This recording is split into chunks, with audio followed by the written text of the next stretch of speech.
Salam à tous, Baruch Hashem, on reprend la Torah 21 du Likutei Moharan. Donc, on était arrivé, après que Rabbeinu Akadosh nous a expliqué que les 7 orifices du visage représentaient la menorah qu'il y a sur le visage d'un homme, que quand Aaron doit allumer les bougies de la menorah jusqu'à ce que la flamme monte d'elle-même, c'est qu'on doit sanctifier, on doit élever nos sens, les sens du visage, les yeux, les oreilles, la bouche, le nez, tout sanctifier pour que le feu il monte de lui-même. C'est quoi que le feu il monte de lui-même? C'est que quand une personne elle va sanctifier son visage, la menorah va s'éclairer, il va recevoir une lumière divine, un roi HaKodesh, un chef Elohim, une abondance divine, un sechel, une intelligence, une compréhension de la Torah et d'Hachem très élevée qui va aller très vite dans son intellect.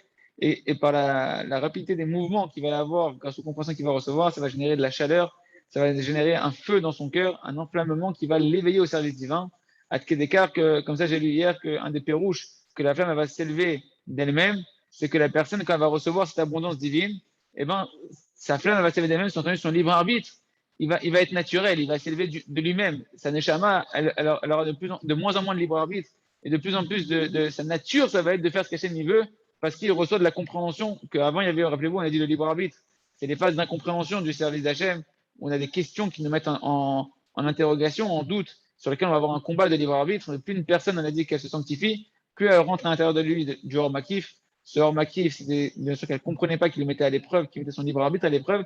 Quand il les intériorise, grâce à la sanctification de ses sens, il a sanctifié son cerveau. Son cerveau, il peut recevoir une intelligence encore plus gdosha, encore plus élevée. Et là, ça devient plus, pour lui, ça devient intérieur. Il comprend les choses. Et donc, il a moins d'efforts à faire son libre arbitre. C'est ça que la flamme, elle monte d'elle-même. Kaliachol, sa neshama, naturellement, elle s'élève vers Hachem, à servir à Kadosh Baruch. On avait vu que c'était en rapport avec la souka, avec la souka qui nous entoure, avec le srar qu'on met sur la souka, qui est le roi HaKodesh qui vient à l'intérieur de nous-mêmes. On a dit que la chaîne de srar, ça vient de la chaîne chez Sachab et roi HaKodesh, qui était enveloppé de roi HaKodesh. Et on a dit que maintenant que c'était la même dimension que le mariage, que dans les Kiddushin, quand quelqu'un il est kadosh, il va se marier pour être kadosh avec sa femme il va la sanctifier, il va l'interdire aux autres hommes. Et bien à ce moment-là, il devient kadosh. Qu'est-ce qu'on va faire? Ah, t'es kadosh, c'est la dimension de la kedusha, tu sanctifies les orifices de ton visage. Et ben tu peux rentrer sous la choupa. C'est quoi la choupa? C'est cette lumière qui nous entoure, cette lumière qui nous dépasse. Tu peux commencer à l'intérioriser. C'est pour ça qu'on va faire Sheva Yememishte, 7 jours de festin pour les mariés, où on va faire les Sheva Brachot, 7 Brachot, etc., pour que ces 7 jours vont être une capacité de sanctifier les 7 orifices du visage, pour que quand ils vont être kadosh, dans la dimension de Kiddushin, et ben la choupa, ce qu'ils entouraient, le hors makif, cette lumière qu'ils entouraient, qu'ils ont reçue le jour du mariage, une lumière très élevée, grâce à la sanctification qu'ils sont en train de faire à travers le mariage, et ben maintenant qu'il y a 7 jours où ils vont sanctifier pendant ces 7 jours-là, on va faire des brachot, on va les aider à être kedoshim au niveau de leurs yeux, de leurs oreilles, des 7 orifices du visage, et ben ils vont pouvoir intérioriser par ces 7 jours de kedushim la lumière qu'ils ont reçue le jour du mariage, grâce à la kedusha qu'ils ont obtenue. Après, on a dit que c'est la même dimension, les 7 jours de deuil. Quand quelqu'un il est niftar, eh ben, il y a ses enfants et ses proches qui doivent prendre 7 jours de deuil en regard justement de ces 7 nérotes du visage, les yeux, les oreilles, la bouche et le nez, pour pouvoir recevoir le sechel apanim, le or apanim. D'accord, on avait dit c'est cette dimension de cet intellect qui vient directement par l'avant et pas par l'arrière. C'est entendu qu'un intellect qui vient très rapidement, cette dimension de connaître Hachem de manière très rapidement, on a dit que ça, même les enfants, ils peuvent être métaken les parents. Comme les enfants, ils sont nés à partir du cerveau des parents, c'est-à-dire que la semence du père est d'abord conçue dans le cerveau, elle provient du cerveau. Les pensées des parents sont créatrices sur la nature des enfants. Donc, il y a un lien intrinsèque entre le cerveau et entre la kedusha d'un enfant et le cerveau de son père. Et donc, quand une personne maintenant même si Khadesham elle a perdu un de ses parents, et que maintenant elle va prendre 7 jours de deuil, pendant ces 7 jours, la sanctification que les enfants ils vont faire, qui vont se sanctifier et qui vont prendre le deuil de leurs parents, va permettre de réparer également le cerveau, de sanctifier le cerveau, le moire de ses parents. Et donc le défunt, il va pouvoir, malgré tout qu'il est parti, pouvoir encore recevoir de nouvelles compréhensions d'Akadosh Baruch Hu, recevoir un sechel makif, un or makif, quelque chose qui était incompréhensible pour lui, pour le défunt, eh ben, il va pouvoir, même après son départ, continuer à comprendre Akadosh Baruch Hu parce que ses enfants, eux, ils vont continuer pendant ces 7 jours-là, à réparer le cerveau du défunt, de la personne qui est partie. Et comme ça, celui qui est parti, eh ben, sa neshama va pouvoir recevoir encore de nouvelles compréhensions. Du prinat or apanim, c'est de recevoir de l'intellect qui vient directement de la chair, un intellect qui était très élevé et qu'on ne pouvait pas comprendre. Ça, c'est le petit résumé pour se resituer. Si vous avez des questions, peut-être c'est un peu dense, n'hésitez pas. Sur ça, après, Rabbeinu continue, il nous explique maintenant la notion du hiboum. Il fait le lien justement avec les Sheva Yimei Avelut, les 7 jours de deuil, et il nous donne la notion de qu'est-ce qui se passe. Tout ça, c'est quand quelqu'un il a laissé des enfants. Tout ce tikkun qu'on peut opérer auprès du défunt, de la Neshama de celui qui est parti, qu'on fait 7 jours de deuil, c'est quand il y a des enfants. Les enfants, ils vont pouvoir prendre le deuil des parents et réparer les parents, vu qu'ils viennent du cerveau des parents. Donc, ils peuvent réparer le cerveau des parents pour sanctifier le cerveau des parents. Mais qu'est-ce qui se passe quand quelqu'un il n'a pas laissé de fils, il n'a pas laissé d'enfants derrière lui, il n'a pas de descendants? Qui va réparer, qui va l'aider à réparer ce qu'il n'a pas lui, ce qu'il aurait pu continuer à réparer à travers ses enfants? Alors, c'est ce qu'on va appeler la mitzvah du hiboum. La mitzvah du hiboum, ce qui nous explique le Rav ici, c'est marqué dans la Torah, dans Sefer Devarim, chapitre 25. C'est marqué lorsqu'il y a des frères qui vont être assis, qui est Jvou Achim Yardav ou Met Achad Mehem. Il y a deux frères qui sont l'un à côté de l'autre, et il y a un des frères que Dieu nous en préserve qui va mourir et qui n'a pas laissé d'enfant. L'autre, y est Eshet Ahmed Achutza le Ishzar.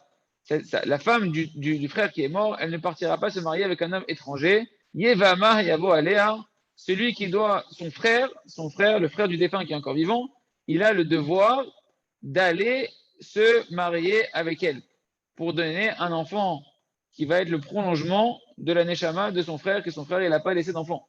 D'accord? Donc c'est la mitzvah du Yiboum. Deux frères, un qui est marié et qui n'a pas eu d'enfant.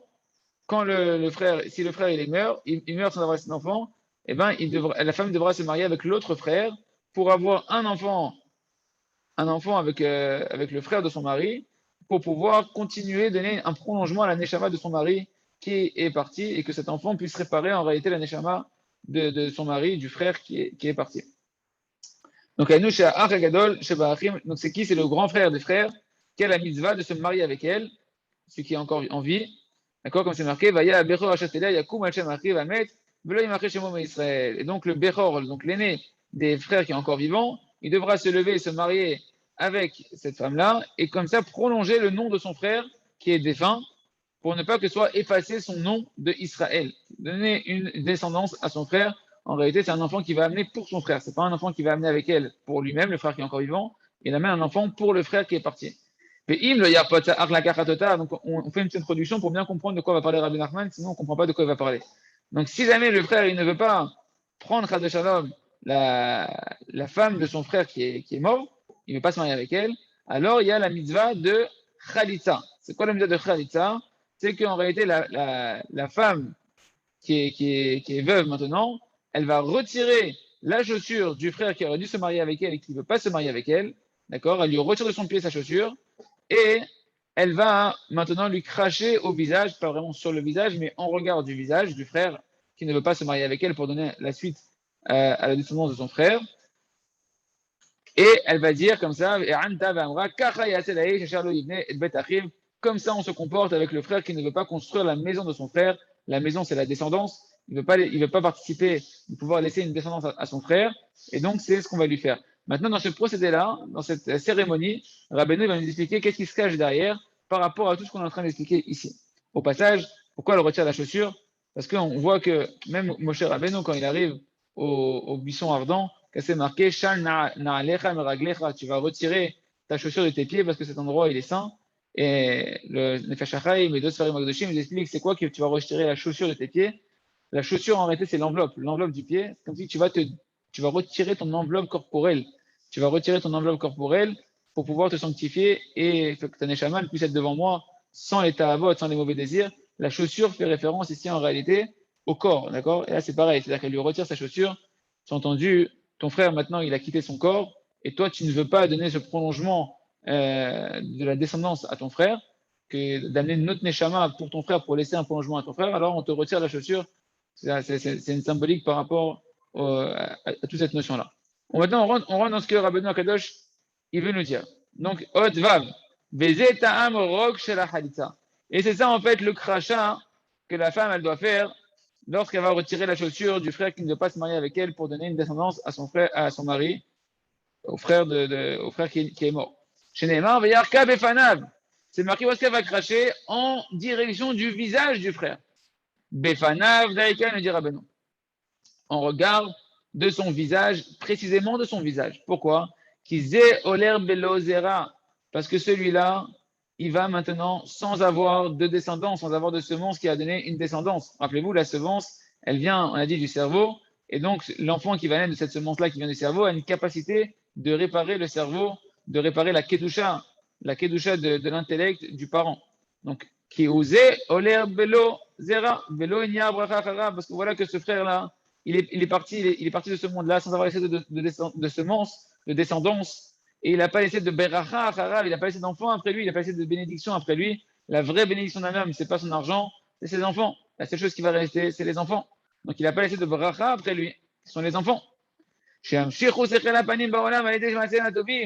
ces enfants, ils peuvent laisser en réalité, ils peuvent continuer après son départ, sont l'intelligence de la face dans ce monde-là, par leurs bonnes actions, quand les enfants ils font des bonnes actions ici, et ben ils prolongent l'existence de la neshama, de la personne qui est partie, d'accord, et ils permettent à la personne en haut de s'élever. C'est quoi qu'une personne elle va s'élever? Comment une personne après son départ, elle s'élève? On a dit que la notion d'élévation, c'est la notion qu'il y avait des notions que je ne comprends pas qui sont d'un niveau au-dessus de moi. Moi, je suis à un certain niveau. Le niveau où je suis, c'est le hors pnimi. C'est déjà ce que j'ai réussi à acquérir à l'intérieur de moi, la lumière spirituelle, les compréhensions spirituelles, les niveaux spirituels que j'ai incorporés à l'intérieur de moi. Et le niveau d'au-dessus, c'est le hors makif. C'est la lumière qui m'entoure, qui me dépasse, qui déborde de l'ustensile. Quand j'ai rempli l'ustensile, et si j'en mets trop, ça déborde, ça me dépasse. Et donc, de monter de niveau, c'est d'augmenter la taille du kéli, d'augmenter la taille du verre, pour que ce qui était à l'intérieur maintenant ne remplit plus tout le verre, et maintenant, ce qui était à l'extérieur peut rentrer dans le verre, ça me fait monter de niveau, je peux comprendre de nouvelles choses, m'élever de nouveau. Donc quand on parle de qu'une neshama va continuer à s'élever dans les mondes d'en haut, eh ben, c'est la même dimension, il faut que le kéli continue à s'agrandir. Si le kéli, si l'ustensile, si le verre, ici c'est le cerveau, on parle du cerveau, mais si le verre, c'est une notion spirituelle, bien évidemment, c'est pas le cerveau physique, c'est une notion spirituelle, là où il y a la neshama. Si jamais ton Kelly maintenant, il bouge pas, il est statique, tu pourras jamais monter de niveau, tu peux plus augmenter et rajouter à l'intérieur. Par contre, tant que ton Kelly, il a une capacité de s'agrandir, eh ben, tu peux monter de niveau parce que tu peux à chaque fois acquérir encore plus. Tu peux contenir de nouvelles connaissances, de nouvelles compréhensions d'Hachem, de nouveaux dévoilements d'Hachem que tu n'avais pas au préalable par le fait que ton Kelly s'agrandit. Alors, comment ton Kelly s'agrandit? Comment tes facultés de comprendre, elles peuvent s'agrandir? Quand toi, tu te sanctifies ici. Maintenant, tu es parti, tu n'es plus dans ce monde-là. Comment tu vas te sanctifier? Ah, toi, tu es parti, mais tu as laissé, tu as une mitzvah de vous, de te fructifier, de te multiplier, de laisser une descendance, de laisser un prolongement de ta neshama, un prolongement de ton sechel, parce que tes enfants proviennent de ton sechel, et donc par les maasim de tes enfants. C'est ce qu'on dit d'ailleurs toujours quand de Shalom, quelqu'un il perd ses parents, on dit aux enfants, vous êtes maintenant le prolongement des parents, comme il doit dire l'enfant, Ani Kaparat, pas moi, mais la personne qui a perdu son père, il dit, je suis la personne, il dit, quelle est la réparation des fautes de son père, qui va être le prolongement de son père en réalité. Elle a la capacité de réparer, de continuer à réparer dans le sens d'agrandir le Kéli, de pouvoir continuer à faire que cette Neshama continue de s'élever et de connaître la Kadosh Baruch Hu, même quand elle s'en va. Donc les enfants, par le fait qu'ils vont se sanctifier en bas, en particulier dans les 7 jours de deuil, ils vont sanctifier leurs yeux. Les 7 jours de deuil sont regardés des yeux, des oreilles, du nez, de la bouche. Ah, les enfants se sanctifient en bas, alors ça permet au cerveau, au Kéli de la Neshama du défunt, de pouvoir continuer encore, de monter de niveau en niveau là où elle est, parce que le Kéli continue à s'agrandir grâce aux enfants, et donc ils peuvent recevoir du Sechel Apanim, du Sechel, du Or Apanim, des lumières qui ne comprenaient pas d'Hachem, qui peuvent intérioriser. Et donc c'est ce qu'on demande maintenant. Cet homme-là, il est parti, il n'a pas laissé d'enfant, il n'a pas la possibilité de continuer à s'élever. Ah, s'il a un frère, le plus grand des frères, il doit se marier avec sa femme, avec la veuve, pour donner un enfant qui va être appelé au nom du père, qui va être le prolongement de la descendance du père, pour que cet enfant-là, il va continuer comme il vient du frère. C'est quand même lié. C'est qu'il y a un lien au niveau des âmes entre les frères. Donc à travers ce frère-là, il va donner une descendance au frère qui est parti, et cet enfant il pourra continuer à réparer la neshama, l'élévation, donner une élévation pour le frère qui est parti. Ok? Est-ce que si c'est clair, on continue. Sinon, dites-moi, on s'arrête. Sinon, on ne comprend rien ce qui est dit ici. J'espère que c'est clair. Ok. Donc, chez Amshichu Sechel Apanim Baolam a aidé Masamatolim pour que les enfants puissent continuer à donner, à attirer un Sechel Apanim, donc un intellect qui nous dépassait, un hors makif, une lumière qui était incompréhensible pour le père qui est parti. Et ben les enfants qui vont rester, ils vont donner la capacité au père de pouvoir intérioriser encore de nouveaux dévoilements d'Hachem, des nouveaux dévoilements de Torah. Baolam a aidé Masamatolim quand les enfants ils sont ici vivants encore après le départ des parents par leurs bonnes actions. Et voilà maintenant que ce frère-là qui est encore vivant, il ne veut pas il veut pas mettre en place une descendance, élever une descendance pour son frère qui est mort. Il ne veut pas être le prolongement, il ne veut pas se marier avec sa femme. Veno Rotsele Bemota, il ne veut pas se marier avec elle, avec la femme de son frère qui est mort, pour lui donner un enfant qui portera le nom de son frère qui est mort. Bishvilze veyarka befana. Et là, Rabbi nous explique pourquoi elle doit lui cracher au visage précisément. Qui en rotsele amshir nishmat amet baolam shiochal et aken ora panim. Il veut pas maintenant ce frère-là continuer à attirer la neshama de son frère qui est parti dans ce monde-là à travers un nouvel enfant, que la neshama de son frère elle va être mitaberet, elle va revenir kaviachol à l'intérieur de la neshama de l'enfant qui va naître et donner la possibilité à la neshama de son frère de continuer à pouvoir encore s'élever et de pouvoir réparer le or apanim, la lumière du visage, la lumière de la menorah, de pouvoir continuer à sanctifier la neshama.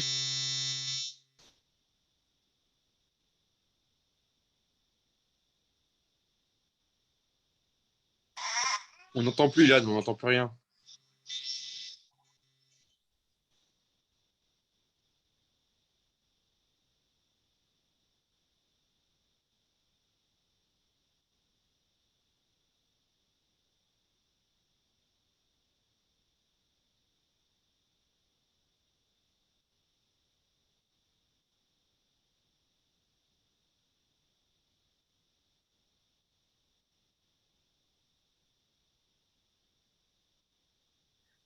Non, on n'entend pas. On n'entend pas. On n'entend rien.